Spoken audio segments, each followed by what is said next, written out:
എന്നാൽ അള്ളാഹു ഒരു പരീക്ഷണം നമുക്ക് നൽകുകയും ലഹറൽ ഫസാദു ഫിൽ ബർരി വൽ ബഹർ ബിമാ കസബത്ത് ഐദിൻ നാസ്, ഖുർആനിലെ 30-ാം അധ്യായം 41-ാമത്തെ വചനമാണ്. കടലിലും കരയിലും കുഴപ്പങ്ങൾ പ്രത്യക്ഷപ്പെട്ടു എന്ന് അള്ളാഹു പറയുന്നു. അങ്ങനെ മനുഷ്യൻ്റെ ബിമാ കസബത്ത് ഐദിൻ നാസ്, അവൻ്റെ കൈകൾ പ്രവർത്തിച്ചത് കാരണത്താൽ എന്ന് അള്ളാഹു സുബ്ഹാനഹു വ തആല പറയുന്നു. അങ്ങനെ മനുഷ്യൻ്റെ ഇടപെടലുകൾ കാരണം അനേക പ്രശ്നങ്ങളിലൂടെയാണ് നമ്മൾ കടന്നു വരുന്നത്.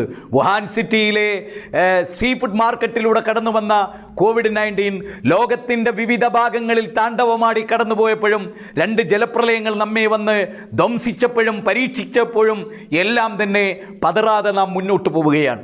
ഇവിടെ നമുക്ക് സവിശേഷമായ ചില ലക്ഷ്യങ്ങളുണ്ടാകണം. ഒന്നാമത്തെ ലക്ഷ്യം, ഇതൊരു പ്രതിസന്ധി കാലഘട്ടമാണ്. അല്ലാഹു സുബ്ഹാനഹു വ തആല അവൻ്റെ ഗ്രന്ഥത്തിലൂടെ ഖുർആനിലെ 2-ാം അധ്യായം 155-ാമത്തെ വചനത്തിലൂടെ പറയുന്ന കാതലായ വശം വലനബ്ലുവന്നക്കും എന്ന വിഷയമാണ്. വലനബ്ലുവന്നക്കും ബിശൈഇൻ മിനൽ ഖൗഫി വൽ ജൂഇ വനക്സിൻ മിനൽ അംവാലി വൽ അൻഫുസ് വസ്സമറാത്ത് വബശ്ശിരിസ് സ്വാബിരീൻ എന്ന യാഥാർത്ഥ്യമാണ്. നിങ്ങളെ പരീക്ഷിക്കുക തന്നെ ചെയ്യും. പ്രതിസന്ധികളുണ്ടാകും. സന്താനങ്ങളിലൂടെ പരീക്ഷിക്കും, സമ്പത്തുകളിലൂടെ പരീക്ഷിക്കും, അതുപോലെ തന്നെ പ്രകൃതി ദുരന്തങ്ങളിലൂടെ പരീക്ഷിക്കും. നിങ്ങൾ നട്ടുപിടിപ്പിച്ച കൃഷിയിടങ്ങൾ നശിപ്പിച്ചുകൊണ്ടും കൊടുങ്കാറ്റും ചുഴലിക്കാറ്റുകൊണ്ടും വെള്ളപ്പൊക്കം കൊണ്ടും നിങ്ങളെ പരീക്ഷിക്കും. അത് ദൈവത്തിൻ്റെ ശക്തമായ തീരുമാനമാണ്.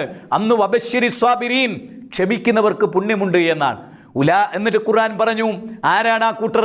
അവർക്ക് വല്ലദീന ഇദാ അസാബത്തുഹും മുസീബത്തുൻ ഖാലു ഇന്നാ ലില്ലാ, അവർക്കൊരു മുസീബത്ത് ബാധിച്ചാൽ, അവർക്കൊരു പ്രതിസന്ധി ബാധിച്ചാൽ, അവർക്കൊരു ദുൽമ് ബാധിച്ചാൽ അതിൽ ക്ഷമ അവലംബിക്കുകയും സത്യത്തിലേക്ക് തിരിച്ചു വരികയും ചെയ്യുന്നവരാണ് ആ വിഭാഗം ആളുകളെന്ന് അള്ളാഹു ഖുർആനിൽ ഓർമ്മപ്പെടുത്തുകയാണ്.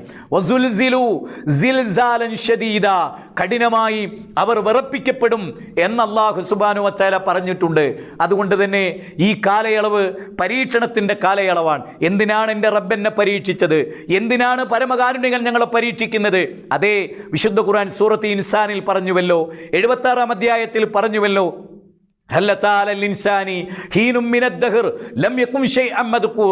എന്ന് പറഞ്ഞിട്ട് പറയുന്നുണ്ട്, ഇന്നാ ഹദൈനാഹു സബീല ഇമ്മാ ശാകിറൻ വ ഇമ്മാ കഫൂറ, ഇന്നാ ഹദൈനാഹു സബീല ഇമ്മാ ശാകിറൻ വ ഇമ്മാ കഫൂറ.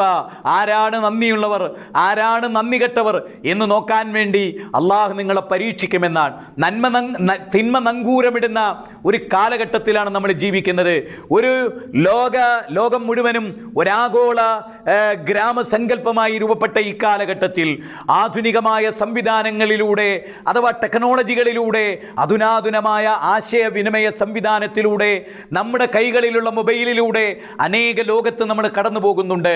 കേരളത്തിൻ്റെ കോട്ടയത്തിലെ ഒരു വീട്ടിലിരുന്നു കൊണ്ട്, കേരളത്തിൻ്റെ മലപ്പുറത്തിൻ്റെ ഒരു വീട്ടിലിരുന്നു കൊണ്ട്, കേരളത്തിൻ്റെ കോഴിക്കോടിൻ്റെ ഒരു വീട്ടിലിരുന്നു കൊണ്ട്, കേരളത്തിലെ വയനാട്ടിലെ ഒരു വീട്ടിലിരുന്നു കൊണ്ട് അമേരിക്കയിൽ എന്ത് നടക്കുന്നു എന്ന് നമുക്കറിയാം, ദക്ഷിണാഫ്രിക്കയിൽ എന്ത് നടക്കുന്നു എന്ന് നമുക്കറിയാം, ഇന്തോനേഷ്യയിൽ നമുക്ക് എന്ത് നടക്കുന്നു എന്നറിയാം, സ്കാൻഡിനേവിയൻ രാജ്യങ്ങളിൽ എന്ത് നടക്കുന്നു എന്ന് നമുക്കറിയാം, അവിടെ നടക്കുന്ന കുറ്റകൃത്യങ്ങൾ എന്താണെന്ന് നമുക്കറിയാം, അവിടെ നടക്കുന്ന തോന്നിവാസങ്ങൾ എന്താണെന്ന് നമുക്കറിയാം, ലോകത്ത് നടക്കുന്ന ഭീകരപ്രവർത്തനങ്ങൾ എന്താണെന്ന് നമുക്കറിയാം.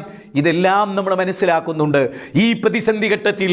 അതോടൊപ്പം സോഷ്യൽ മീഡിയകളിലൂടെ സൈബർ ഇടങ്ങളിൽ അനാവശ്യങ്ങളുടെ കണ്ണുകൾ പായിച്ച് വൃത്തികേടുകൾ കേട്ടും വൃത്തികേടുകൾ കണ്ടും ജീവിക്കുന്ന ഒരു തലമുറ ഇവിടെ വളർന്നു വരുന്നുണ്ട് എന്ന് നമുക്കറിയാം.